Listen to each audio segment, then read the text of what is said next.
GO number 396ని వెంటనే రద్దు పెడతాను. ఎందుకు అనుకుంటానంటే మా జీవనోపాధి కొన్ని వేల కుటుంబాలు, లక్షల కుటుంబాలు దీనిపైన ఆధారపడి జీవించుతున్నాం కావున దీనికి మాకు ఆటంకం కలుగుతున్నది. మా కుటుంబాలు వీధి బారిన పడతాయి కావున జీవో 396 జీవోని రద్దు పెడతానని ప్రభుత్వ వారిని కోరుతున్నాము. ఈ ప్రభుత్వానికి అయితే ఎటువంటి మేము ఆపోజిట్ కాదు. మేము ప్రభుత్వానికి ఇప్పుడు విధేయులమే ఉంటాం కావున మాకు దయవచ్చి ప్రభుత్వం మా మీద దయవచ్చి ఏదో ఒకటి చేయవలసిందో కోరుతున్నాం.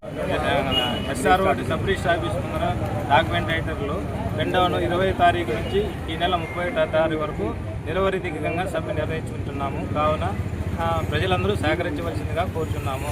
మద్దతు తెలపవలసిందిగా కోరుతున్నాము. శ్రీ సత్యసాయి జిల్లా పెనుగొండ మండలం పెనుగొండ సబ్ రిజిస్టర్ ఆఫీస్లో నేను గత 10 సంవత్సరాలుగా పనిచేస్తున్నాను. మా కుటుంబ సమేతము దీన్ని నమ్ముకొని దీని మీద ఆధారపడింది. ఇప్పుడు కొత్తగా వచ్చిన జీవో నంబర్ 396 దాన్ని నమ్ముకున్నందున ఆర్ఎస్కే సెంటర్లో అంటున్నారు ప్రైవేటీకరణ చేస్తున్నామనేసి. అది చేస్తే మాకు వృత్తి లేక మాకు పని లేక ఇప్పుడు దీని నుంచి చాలామంది పెనుగొండలోనే మా కో రైటర్స్ ఎంతమంది ఉన్నారంటే ఒక 14 మంది కో రైటర్స్ ఉన్నారు, ఒక 30 మంది అసిస్టెంట్లు ఉన్నారు. వీళ్ళందరూ దీన్ని నమ్ముకునే ఉన్నారు.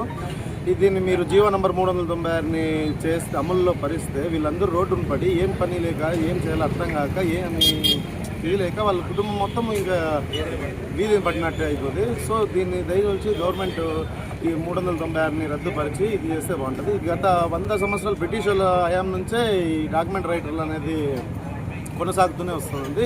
ప్రజల ఆస్తుల్ని డాక్యుమెంట్ రైటర్లే భద్రపరుస్తున్నారు.